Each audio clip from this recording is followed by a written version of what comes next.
Anderson, and I work as an artist and designer. And I like to try to find the hidden talents of everyday things. So before we get started, I want to show you a fast smattering of some examples of what I do. But this talk today is really less about what I make, and it's more about why I make these things. So I get to tinker with everyday experiences. And as we go through our everyday lives, visual and experiential things exert this invisible authority over our brains at all times. And they yield this power in subtle and sneaky ways. So visuals, for example, speak volumes through these teeny tiny details codified in things like type, shape, color, and texture. So these small, picky things form the vocabulary that come together and make the sentences, enabling us to make tangible things like a solar-powered popsicle truck. It educates the public about renewable energy. It's basically a physical infographic on wheels. And this unexpected pairing of sugar, bright colors, and the threat of humanity's self-inflicted demise actually makes for a pretty convincing argument for solar. So, people arrive at experiences like these with expectations. And when we make things, we're actively choosing what to do with those expectations. And in my work, I want to create disruptive wonder. I want to confound these expectations. Because I think that everyday, fundamental things and experiences frame reality in a way that we often take for granted. So the small things we make can work to reinforce our assumptions about the world. Or small things can come out of left field and jar us into reassessing our complacent expectations about reality. This doesn't happen often, but when it does, it's awesome.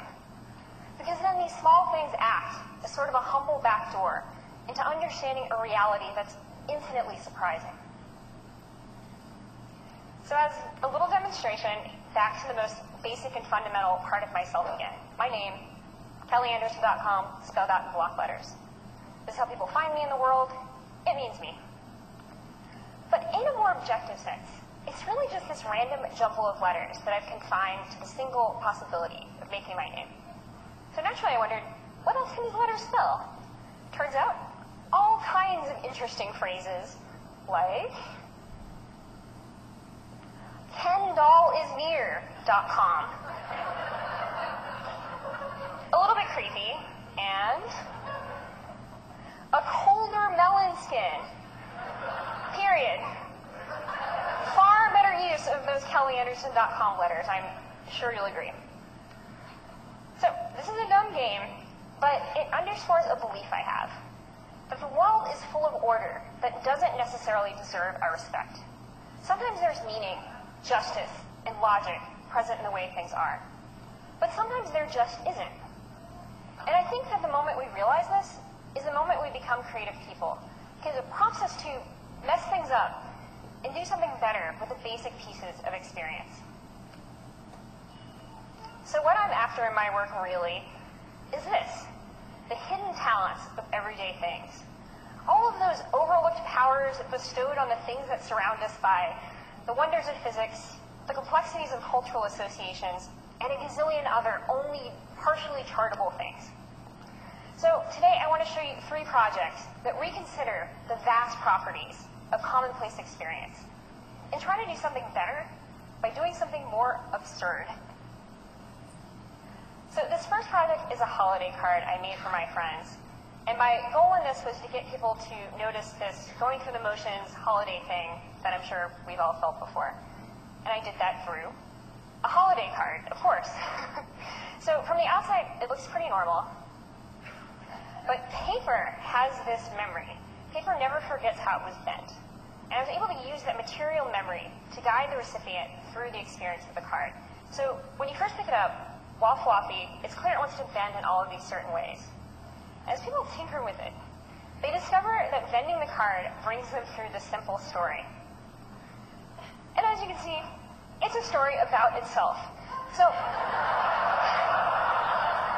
this card is literally a 4-frame documentary about receiving the card. it's a recursive experience. Oh, well, thank you. So this excites me because it's a recursive experience of a holiday card that gets the viewer to feel this repetitive ritual of all holiday cards. And it begins life as a humble piece of paper that came out of my inkjet printer. And I think that's pretty cool. So, in a sense, that project was all about ritual becoming empty gesture. And it speaks to the fact that the more an experience repeats itself, the less it means. Because we begin to take it for granted. And that's why cliches aren't interesting and why people get in car wrecks near their homes. When we experience things over and over again, they just lose their gravity. So while paper does have all of these astonishing, overlooked capabilities, it takes a hell of a lot of intervention into getting us to see it as new again. This next project I want to show you is a wedding invitation, which is a format practically begging for reinvention. So this is a card I made for my friends Mike and Karen, who happen to be really awesome people. Far more awesome, in fact, than the format of wedding invitations, so it was a really good excuse to push the boundaries of this format. And as far as how to push it, the facts of our shared history made it clear that this card should be about music.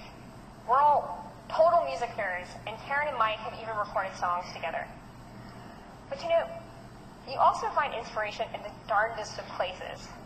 And we found some with this guy, Mr. Wizard, who had a much-beloved TV show teaching kids about the science behind everyday things. And I remembered this episode that demonstrated that sound is physical with a simple experiment. He rolled up a cone of paper, he taped it shut, he taped a needle to the end of it, and voila! It was a record player! I remember seeing this as a kid, and it totally blew my mind. If you can make a record player out of a piece of paper and a sewing needle, what isn't possible out of the world? So I explained this idea to Mike and Karen, and we all decided that it would be way better to make their guests paper record players rather than like traditional boring invitations. So we started getting really, really excited. And I started getting really nervous because I'm the one who had to actually make it work. So I began spending an inordinate amount of time thinking about needles. Like, would we find needles with the right fidelity? I started calling paper suppliers, looking for the paper with the best audio properties. And they thought I was crazy. Meanwhile, Mike and Karen were recording the song, which they had mastered to a clear flexi disc. And I had this black and white caricature printed on it, so that way when the disc is turned, it completes the couple in all of these different guises. So we did it. We really did it. We made a paper record player. 200 recipient-operated paper record players. And this is an actual recording of how it sounds. And then it segues into the real song for comparison.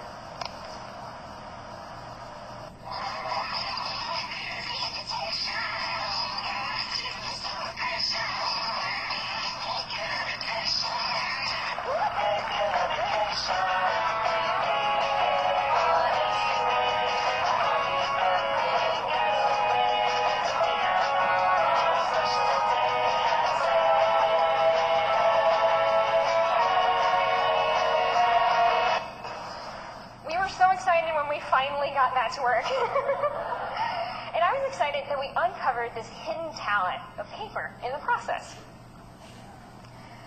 And I also love that project because it brings attention to the fact that we approach media with all these expectations that we do not necessarily need. So we have assumptions about material experience, like that paper should be silent or that website should be flat. But we also have these assumptions that should be a lot scarier in a democracy because they're like these little thought loopholes. We sleepwalk through our assumptions about the authority of media and assumptions put forth about political realities by media, like newspapers. But I, for one, have faith in these small, hacked experiences to inspire a sense of skepticism at this limited reality we've been handed. And this next project demonstrates just that. So imagine your normal, everyday commuter newspaper reading ritual. But what if you got handed a paper filled with stories from an alternate reality? Specifically, what if some crazy person had meticulously recreated a typical paper depicting an alternate reality? So this is something we actually did do in the fall of 2008 in a project that was conceptualized by artist Steve Lambert, organized by the Yes Men, and executed by many, many people, some of whom are me. We made a perfectly counterfeited New York Times. We didn't ask anyone for permission, we just did it. And we had it mass-produced, and we put it in the hands of hundreds of thousands of commuters on a Thursday morning in New York City. Nice. So, why, you might ask? Why make a fake newspaper? Well, quite frankly, because the real newspaper is depressing. We ostensibly live in a democracy where we should have some say in what happens in the world, but the truth is we never see the stories we want to see in the newspaper. So we made a paper with only good news. We put in all the policy ideas that we thought would actually help the world. So years before the withdrawal was even discussed, we ended the war in Iraq.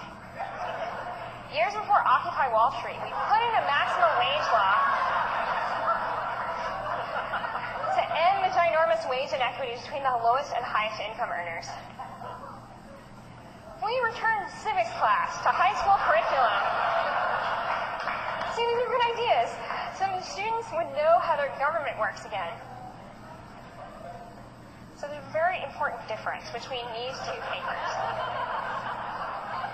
While the real New York Times has this slogan of all of the news that's fit to print, we offered a more forward-thinking message of all of the news we hope to print. And that's because our paper is post-dated 6 months into the future. So when people were handed these on the street, they were literally getting an artifact from the utopian future. Sort of a blueprint for an attainable utopian future brought about by this very important idea of popular pressure. And our hopes worked perfectly. We suspended people in a strange mental space because while the stories in the paper couldn't be real, it just felt so perfectly, impeccably real. So here's a video showing... Yes, we did that. Showing the first few